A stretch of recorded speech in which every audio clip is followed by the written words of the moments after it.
I, Jennifer, Baroness Jones of Moulsecoomb, do solemnly, sincerely and truly declare and affirm that I will be faithful and bear true allegiance to Her Majesty the Queen. She's described herself as an ex-hippie, egalitarian radical. But today Jenny Jones entered a very elite and traditional establishment as the first member of the Green Party ever introduced in the House of Lords. Her day began far more prosaically with lunch at her desk in City Hall, where she works as leader of the Greens on the London Assembly. And then it was onto the tube to get to the Lords. So there can't be many peers who get the tube to their introduction at the House of Lords. Why are you doing this by public transport? Well, it was this or the bike, and I actually thought probably the bike was a bit much when I'm wearing posher clothes than I usually do.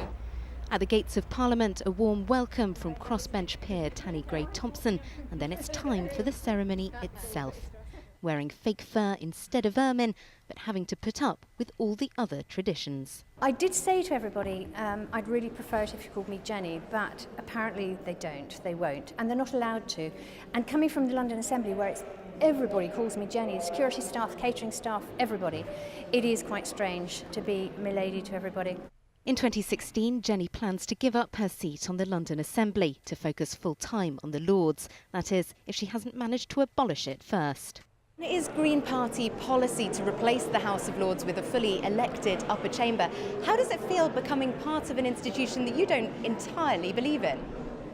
Well, the Green Party gets involved in politics, and to do that you have to be involved in an awful lot of electoral systems that you don't really agree with. But that's the whole point. We're trying to change things from the inside.